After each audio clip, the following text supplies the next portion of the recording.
1930 की दहाई का वक्त था। जर्मनी में एक नई ताकत उभर रही थी, एडोल्फ हिटलर। इसका नाजी नजरिया नस्ल प्रस्ती और आर्याई बर्तरी पर मबनी था। इसी दौरान मशरक वस्ता में ईरान, जो इस वक्त बैन अल-अक़वामी तौर पर पर्शिया कहलाता था, एक बड़े सियासी और तहजीबी बुहरान से गुजर रहा था। रज़ा शाह पहलवी, जो मुल्क को जदीद खतूत पर उस्तुवार करना चाहता था, ने जर्मनों के साथ ताल्लुकात को फ़रोग़ देना शुरू किया। इसने 1935 में दुनिया से बाज़ाब्ता दरख्वास्त की कि ईरान को पर्शिया की बजाय ईरान कहा जाए, ताकि आर्याई नस्ल के दावे को आलमी सतह पर उजागर किया जा सके, क्योंकि ईरान का मतलब ही सरजमीन आर्याऊ था। हिटलर के नाजी नजरिए ने ईरानी अशराफिया को ये तासुर दिया कि शायद जर्मनी और ईरान एक ही नस्ली जड़ों से निकले हैं, आर्याई नस्ल के दो हिस्से जो एक बार फिर मुत्तहिद हो सकते हैं।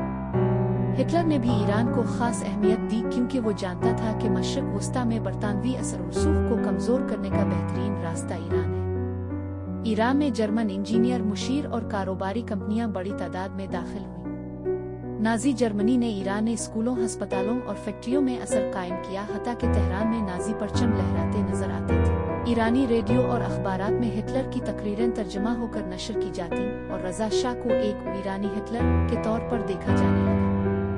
लेकिन दुनिया बदल रही थी। 1939 में दूसरी जंग अजीम फूट पड़ी और बरतानिया और सोवियत यूनियन को खदशा हुआ कि ईरान, जो कि तेल से मालामाल था और जर्मनी का करीबी दोस्त बन चुका था, किसी भी वक्त हिटलर के कैंप में शामिल हो सकता है। जब 1941 में हिटलर ने सोवियत यूनियन पर हमला किया तो ईरान की गैरजानिबदारी को खतरा समझा गया।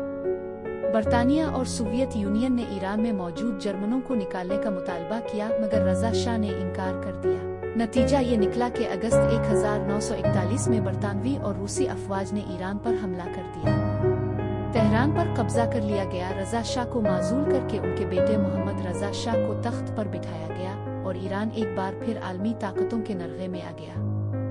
ईरान को मजबूरना इत्तेहादी अफवाज की मदद करनी पड़ी और उसकी सरजमीन को पर्शियन कॉरिडोर बनाया गया, जिसके जरिए अमरीकी और बरतानवी असलहा रूस भेजा जाता। ये लम्हा ईरानी तारीख का एक जबरदस्त मोड़ था।